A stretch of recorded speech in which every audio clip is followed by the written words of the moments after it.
Lock it down, please. Stand by for a take. And roll camera. Camera's rolling. Camera's rolling. Quiet, please. Camera has speed. Action. On August 8th, 2000, my sister Denise married a really nice guy named Danny Fraunhofer. The two of them had begun corresponding on the psychobilly musician, the Reverend Horton Heat's website. The two of them realized that they had several common interests. He was living in Germany at the time, and she was in New Jersey. As they kept corresponding, they realized that they were right for each other. He picked up from Germany, moved to New Jersey. When the two of them met in person, sparks immediately flew. They got along famously, they moved in with each other, and very soon after that, the two got married. Danny was always obsessed with surfing, to the extent that when the wall came down in Germany, the first thing he did was drive 17 hours to France to go surf. My sister, in realizing how important it was to him, decided mutually with Danny that when they got married, they would save money until they could afford to move to Portugal, where apparently the waves are amazing, and they would be living together in this beautiful new climate. They started working like crazy, working multiple jobs to sock away money in order to move to Portugal. It became an obsession for them and the major goal of their relationship. Finally, they had the money that they needed, and my sister quit her job, and out of the blue, about a week after she did that, Danny died. He died in a surfing accident. The idea behind Zombie Honeymoon then was to give my sister a forum to deal with his passing as it was happening instead of in retrospect, since it happened so quickly.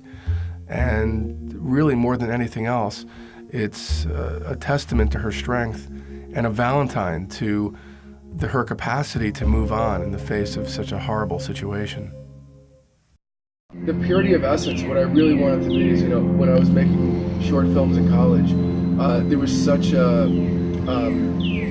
not really a cheapness, but just everything, the thrust of the whole production was based on this sort of like insane desire to get something amazing on film. Right. And it wasn't dictated by any kind of commerce or anything other than a sort of like a banded together mission just to get something really cool on film. My entire life, everything that I have is on the line to make this movie, is to get the movie done. No, I mean, look, you have to understand something, man. I don't think you do. No, yeah. But no, it's not like, it's not, listen, I just want you to know, it's not megalomania. It's not like everyone's got a band. It's just like, okay, Jesse, listen to me. Jesse, listen to me. I understand your dad's in the hospital. You're looking at homes, man. Homes. You're looking at homes. It's not an emergency situation. You don't need 8 hours sleep. Look, I told you the whole time you had to make yourself totally available. Look, Jesse, I told you had to. Okay, goodbye.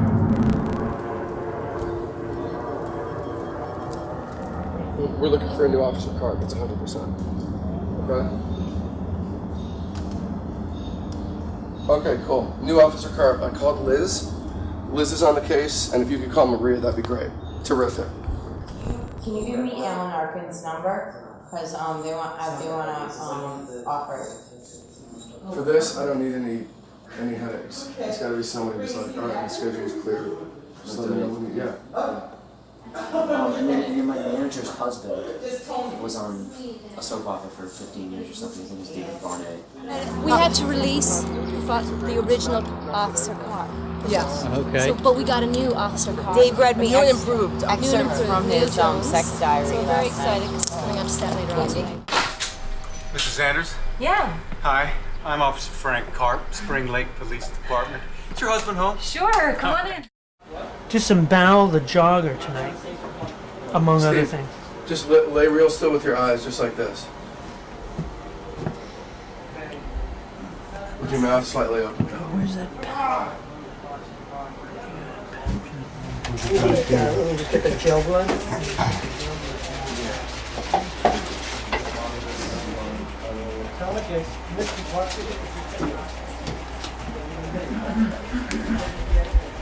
I wasn't put off in any way. Yeah. So real. It's amazing. I'm not dead yet.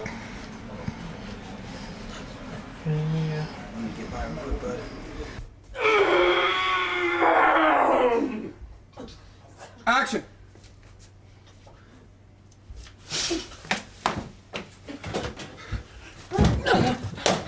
Nay, wait. Okay, cut. Not on the carpet, get off the carpet.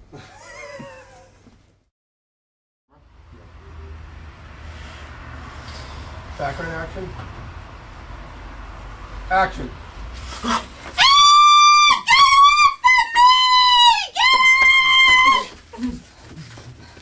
Danny! Danny! Henry! Danny, we have to go! What about her? We have to go, okay? Danny, don't worry about her. When the flesh gets ripped away from your skin, that's when pain occurs. Which induces screaming. Which makes you very angry. Wait, you forgot your receipt. Cut! Yeah, that was it. That was it. That's a That cut. was it. I'm telling you, that was it. Okay? You did. When you drive up through the driveway, the house is kind of set up and back a little bit. Almost, to me, the first thing I thought of was the Psycho house, even though it's not as nearly as demented as what Norman Bates has. It's just a little bit off. It's just that much off that, you know. Same with the church, the first location that we're going to be seeing in the beginning of the film.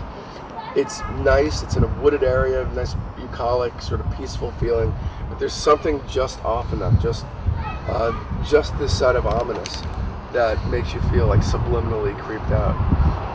And that's sort of the thread that I'm trying to get running through all the locations, is that it looks nice, but there's just something not quite right.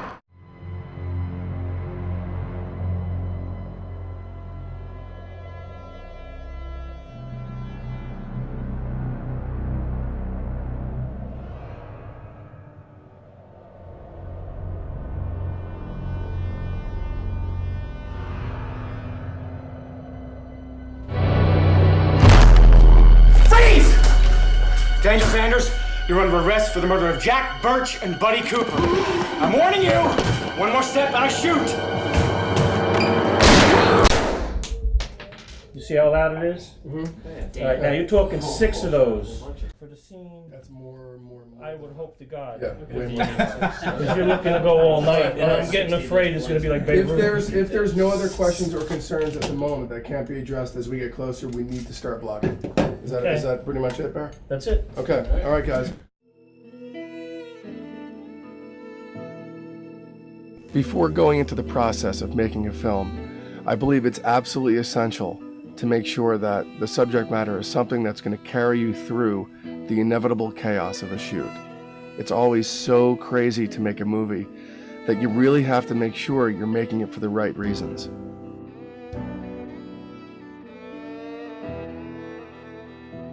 I'm gonna call the cops, he said. Ooh, sorry. Don't go in, folks. I call the cops now. Okay. Doing it for a paycheck or for some other reason that doesn't have something directly to do with the absolute need to make a film is going to leave you spent, exhausted, and crumpled in a heap on the floor at the end of every day with no pot of gold at the end of rainbow in sight. On this film, there was a surplus of chaos that made it downright nightmarish every single day of the shoot to get through the end of a day. What kept me coming back for more was the prospect of making a romantic horror movie that harkened back to the Universal Pictures movies of the 30s, like Dracula, and movies that had an ambience to it that were not just scary, but were movies that you actually felt a loss when somebody died. This film, I felt I achieved what I set out to do, and thank God for it, because the amount of nervous breakdowns that I experienced on set had to make up for that.